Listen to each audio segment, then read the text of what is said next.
Salam sejahtera bagi kita semua, salam sehat selalu. Perkenalkan nama saya Kade Wahyu Saputri. Saya di sini sebagai mahasiswa pasca sarjana Fakultas Peternakan Universitas Gadjah Mada. Pada kesempatan ini, saya akan mempresentasikan tugas dari mata kuliah pengemasan dan display hasil ternak dengan judul High Pressure Processing in Food Industry Characteristic and Application. Di mana tugas ini saya ambil dari jurnal internasional yang ditulis oleh Muntean et al. Pada tahun 2016. High pressure processing merupakan teknik pengawetan makanan yang dapat menginaktivasi bakteri patogen dan mikroorganisme vegetatif dengan menggunakan tekanan dibandingkan pemanasan, sehingga menyebabkan efek pasteurisasi. HPP ini dapat mempertahankan kualitas makanan tanpa perlakuan pemanasan atau penggunaan bahan kimia. HPP sering dikenal dengan High Hydrostatic Pressure Processing atau HPP atau Ultra High Pressure Processing atau UHP. Tujuan dari HPP ini yaitu menginaktivasi mikroorganisme vegetatif seperti jamur, bakteri asam laktat, E. coli, salmonella, dan listeria. Kemudian HPP menggunakan tekanan 400-600 mPa pada suhu kurang dari 45 derajat Celcius. Pengawetan makanan dengan HPP sedikit mempengaruhi rasa, tekstur, penampilan, dan nilai nutrisi. Proses HPP ini digunakan pada makanan cair dan padat dengan kadar air yang tinggi. Adapun kelemahan dan kelebihan dari HPP adalah sebagai berikut. Pertama, kelebihan HPP menginaktivasi bakteri vegetatif dan spora pada suhu tinggi, tidak menimbulkan racun pada makanan, menjaga kualitas nutrisi, warna, dan rasa, menghemat waktu produksi, keseragaman produk, mengurangi pengawetan secara kimia, menarik konsumen, memperpanjang daya simpan produk, dan meningkatkan keamanan pangan.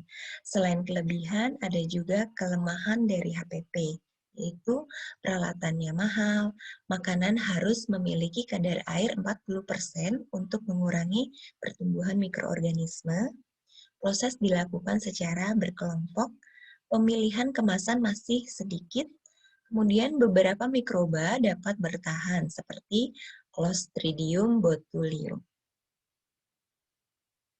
Produk HPP ini sudah dikomersialkan untuk makanan. Di antaranya pasteurisasi daging ready to eat, kemudian untuk hasil ternak. Untuk makanan laut seperti seafood, fish, shellfish. Selain itu, pasteurisasi dan sterilisasi untuk buah, sayuran, saus, yogurt, jus, atau salad. Ini adalah HPP komponennya, itu komponen dari HPP itu sendiri. Kita lihat dari gambar, ada piston, kemudian facial wall-nya, kemudian heating atau cooling system. Ini food sample diletakkan di tengah-tengah, kemudian intensifier pump, kemudian high pressure medium tank.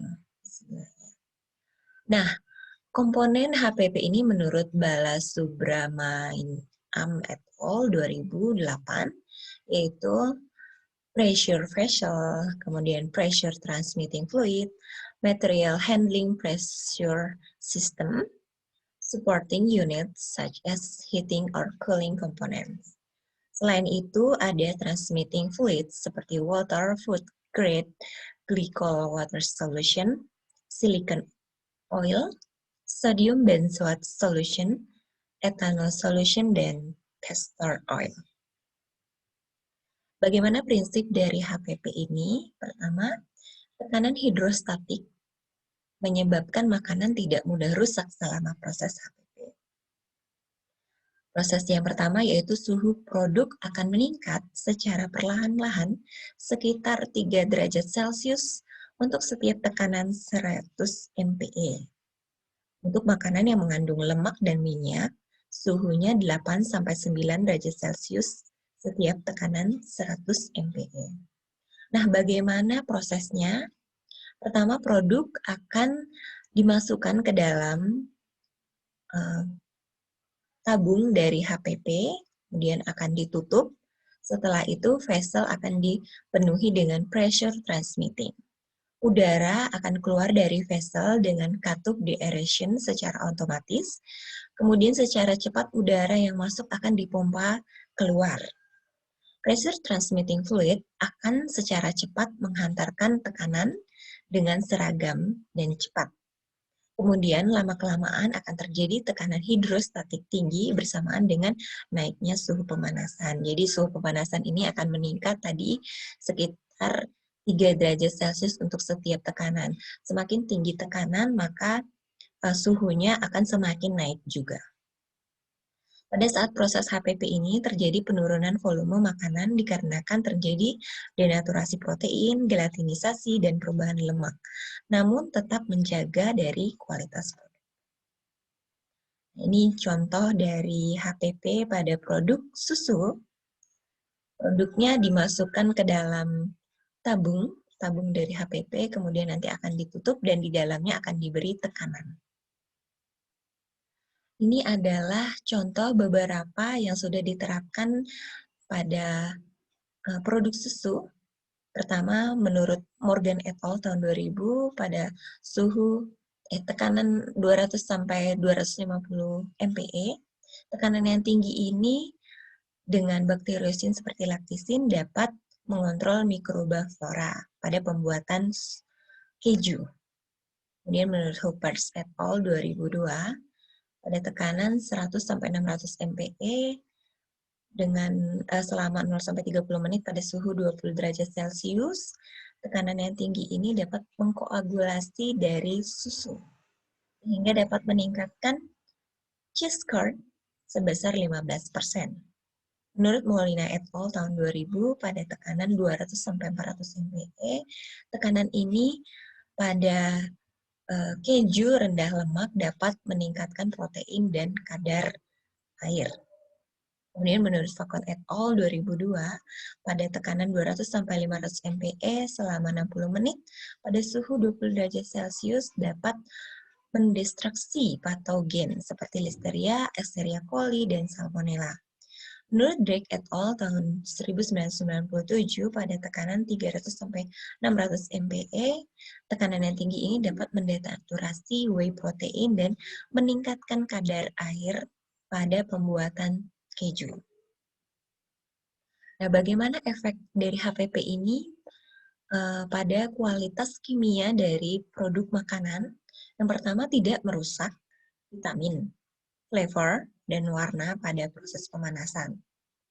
Nilai nutrisi dan kualitas produknya tetap terjaga, terjadi gelatinisasi dari karbohidrat ketika tekanan meningkat, kemudian proses denaturasi pada saat pemanasan dan keamanan pangan terjaga. Jadi, kualitas kimia makanan pada proses HPP ini tetap terjaga kualitasnya. Ini adalah perbedaan dari pemanasan dan bertekanan tinggi. Pada heat, ini proses pemanasan yang dilakukan pada telur ayam. Kita lihat pada proses pemanasan atau perebusan ini terjadi perubahan putih telur, warna dari putih telur dan kuning telur, dan terjadi perubahan flavor karena adanya reaksi kimia. Sedangkan pada sistem HPP ini terjadi perubahan putih telur dan kuning telur, tetapi pada kuning telur ini kita lihat ada kepadatannya, masih ada lembeknya. Kemudian rasanya hampir sama dengan telur mentah. Nah, bagaimana kemasan yang baik untuk proses HPP ini? Kemasannya hanya sedikit ya, masih sedikit dan harus disesuaikan. Kemasan yang baik adalah bahan plastik karena memiliki kompresi fleksibel dan kuat. Kemudian pengemasan plastik secara vakum dapat mengkompresi 15% tanpa kerusakan dari struktural. Bentuk kemasan ini bermacam-macam, ada yang bentuk toples, kemudian botol, kotak, dan plastik. Nah, bahannya fleksibel. Kelebihannya dari kemasan plastik ini tidak mudah bocor, tidak ada absorpsi oksigen, air, dan karbon oksida, serta tidak menyerap bau. Nah, ini beberapa contoh dari packaging, mulai dari bahan kemasan polipropilen atau PP, kemudian polyester tubes, kemudian polyethylene PE dalam bentuk pouch, kemudian ini adalah nilon pouch. Nah, ini beberapa produk HPP, mulai dari jus, kemudian ada daging dari Turki, braised, kemudian ada salad untuk dressing salad dari alpukat, dari bahan. Baik, sekian presentasi dari saya. Sampai jumpa di pertemuan berikutnya. Salam sehat selalu.